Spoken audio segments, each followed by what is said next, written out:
Who is Krishna? Krishna एक अद्भुत रहस्य और लीला का प्रतीक।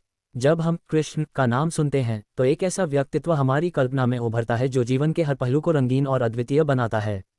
कृष्ण केवल एक ऐतिहासिक या पौराणिक चरित्र नहीं है, बल्कि एक गूढ़ रहस्य है, एक ऐसी अनमोल चेतना जिसे समझने के लिए आपको जीवन को अलग दृष्टि से देखना होगा।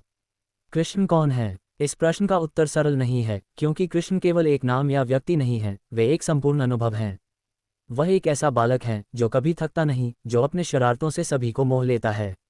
वह माखन चुराने वाला बाल गोपाल है, जिसकी हर शरारत में एक गहरी शिक्षा छुपी होती है। वह एक ऐसा मित्र है जिसने सुदामा जैसे गरीब मित्र के लिए अपना सर्वस्व न्योछावर कर दिया। वह एक प्रेमी है जिसके बिना राधा का अस्तित्व अधूरा माना जाता है। दुर्योधन की दृष्टि से कृष्ण। दुर्योधन की नज़र में कृष्ण कभी भगवान नहीं थे।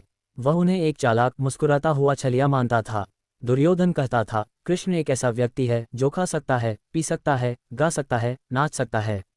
वह प्रेम कर सकता है, लड़ाई कर सकता है, बूढ़ी औरतों से गपशप कर सकता है और छोटे बच्चों के साथ खेल सकता है।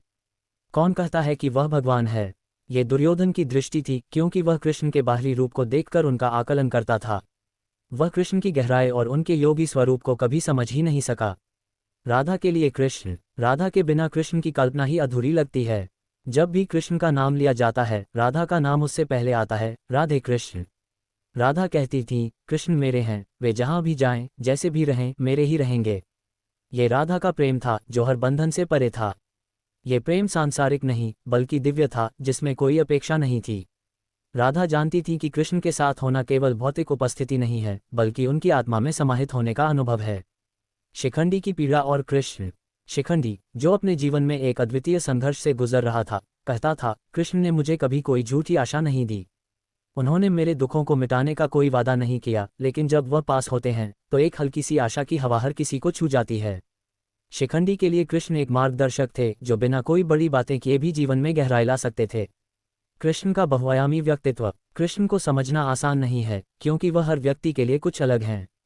किसी के लिए वह भगवान है तो किसी के लिए एक चतुर राजनीतिज्ञ। किसी के लिए वह प्रेम का प्रतीक है तो किसी के लिए युद्ध में विजय दिलाने वाला सारथी।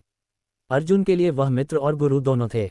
महाभारत के युद्ध में जब अर्जुन ने अपने कर्तव्य से मुख मोड़ लिया, तब कृष्ण ने उसे भगवद गीता के माध्यम से जीवन का सबसे बड़ा उपदेश दिया। कृष्ण ने अर्जुन से कहा, ये जीवन एक युद्ध भूमि है, तुम अपने कर्तव्य से पीछे नहीं हट सकते। जो हो रहा है उसे स्वीकार करो और जो तुम्हारे हाथ में है उसे पूरे समर्पण के साथ करो। ये गीता का संदेश न केवल अर्जुन के लिए बल्कि समस्त मानवता के लिए था। लीला का मार्ग। यदि आप कृष्ण के वास्तविक स्वरूप को समझना चाहते हैं तो आपको लीला के मार्ग पर चलना होगा। लीला का अर्थ है जीवन की गंभीरतम बातों को भी खेल की तरह देखना। कृष्ण का पूरा जीवन एक लीला है। उन्होंने कभी भी जीवन को बोझ की तरह नहीं जिया। चाहे वे मथुरा के राजमहल में रहे हों, गोकुल के खेतों में गाय चराए हो या कुरुक्षेत्र के युद्ध में सारथी बने हों, उन्होंने हर परिस्थिति को खेल की तरह जिया। कृष्ण का कहना था कि यदि आप जीवन के हर पहलू के साथ खेल सकते हैं, अपने सुख दुख, प्रेम घृणा, जीत हार और यहाँ तक कि अपने जीवन और मृत्यु के साथ भी, तभी आप इस जीवन के गहरे रहस्यों को समझ सकते हैं। लीला का अर्थ केवल नृत्य करना नहीं है, इसका अर्थ है जीवन के हर क्षण के साथ नृत्य करना। लीला का अनुभव कैसे करें? इस लीला को अनुभव करने के लिए आपके भीतर 3 बातें होनी चाहिए। प्रेम से भरा हुआ हृदय। यदि आपके हृदय में प्रेम है तो आप हर परिस्थिति में प्रसन्न रह सकते हैं। प्रसन्नचित मन, एक ऐसा मन जो हर क्षण को स्वीकार कर सके और हर परिस्थिति में समाधान ढूंढ सके। ऊर्जा से भरा शरीर। यदि आपका शरीर ऊर्जावान है तो आप हर कठिनाई का सामना कर सकते हैं। कृष्ण का जीवन इस बात का सबसे बड़ा उदाहरण है कि कैसे एक व्यक्ति प्रेम, प्रसन्नता और ऊर्जा से भरे हुए जीवन को जी सकता है। कृष्णत्व एक जीवन दर्शन। कृष्ण केवल एक व्यक्तित्व नहीं, बल्कि एक जीवन दर्शन है।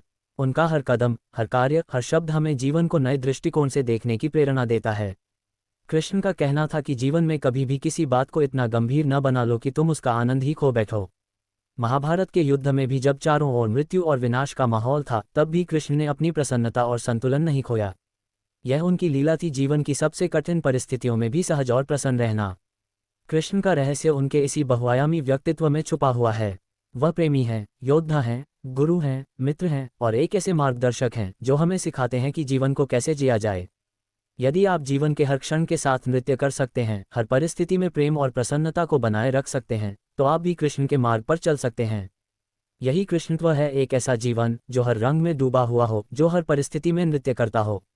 कृष्ण के बिना जीवन अधूरा है और कृष्ण को समझे बिना जीवन का अर्थ अधूरा है। जीवन को पूरी तरह जीने के लिए हमें कृष्ण की लीला को अपनाना होगा और हर पल को एक खेल की तरह जीना होगा।